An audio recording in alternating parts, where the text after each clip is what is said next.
Hi, I'm Michelle Clarke from Puhoi Beauty, helping you to get real results real fast. Welcome to the fourth lesson in the Anti-Aging Skin Challenge. What are we going to talk about in this lesson is what are your products actually doing and how can you get the best out of them. Okay, let's start right back at basics. So we talked a little bit about cleansing while I was showing you how to actually care for your skin like a professional, but let's talk about what a cleanser's purpose is. It's really important that you understand the purpose of each product so that you're actually using it properly and know when you need to use it.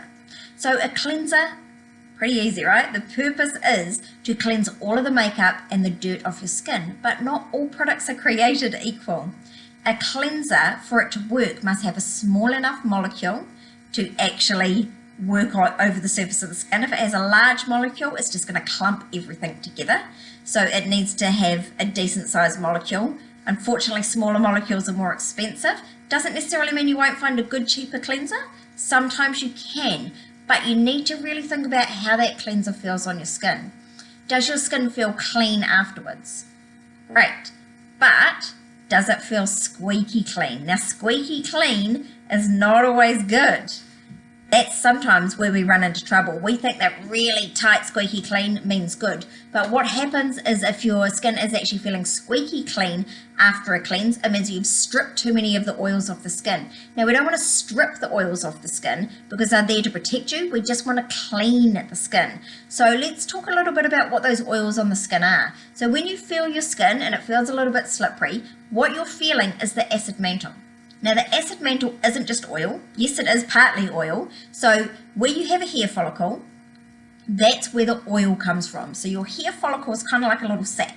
The hair sits down inside it, and this sac is what you think of as a pore. So you don't have sweat pores and oil pores and hair follicles. You just have sweat pores and hair follicles. Attached to a hair follicle, there's a little thing that pops out the side. It kind of looks like a nose, and it's basically a sac that's filled with oil. Now, that's called sebum. That sebum comes out, and its job is to nourish the hair so your hair's not so brittle. That's why you used to brush your hair 100 times in the old days before you had good conditioner, was to get the oils out to the tip of the hair. So it doesn't just nourish the hair, it also nourishes the skin. Now, that oil stops you from getting sunburned.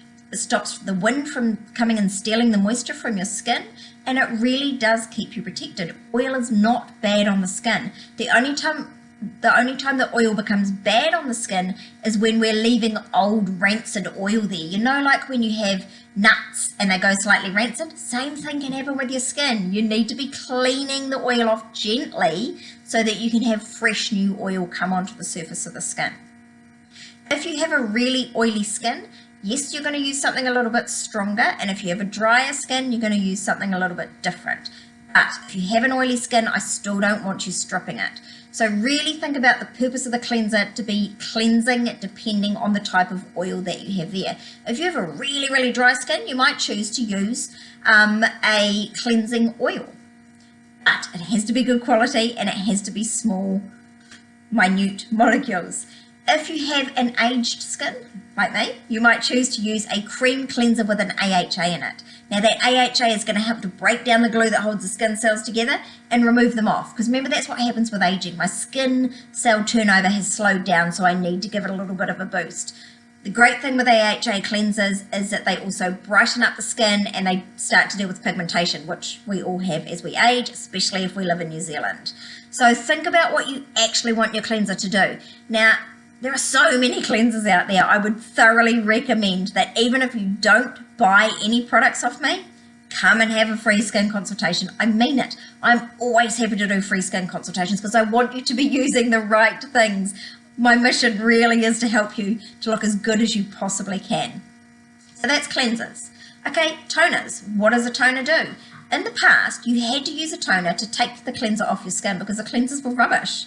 They left all this oily film all over your skin before we had great technology. They don't do that anymore. You don't necessarily need a toner unless you're using a cheap, nasty cleanser, which would make it not worthwhile if you need to also buy the toner. Do you hear what I'm saying?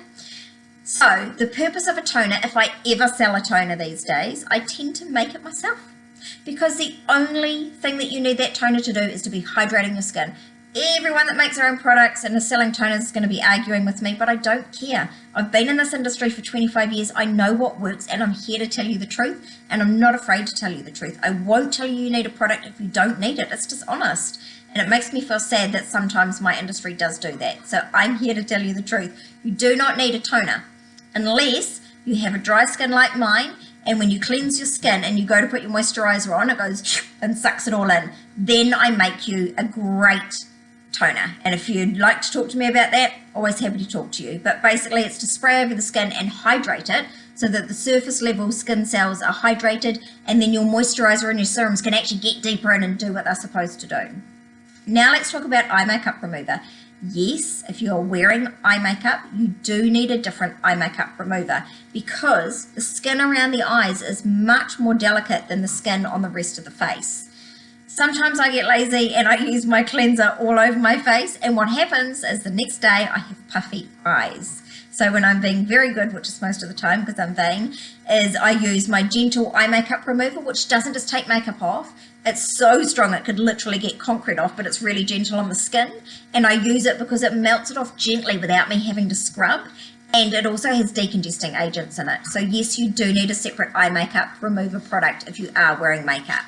Now, the difference between serums and moisturizers. A serum is a liquid that should have nanotechnology. If it doesn't have nanotechnology and it's not a cosmeceutical, it's just something else you're putting on the skin for the sake of it.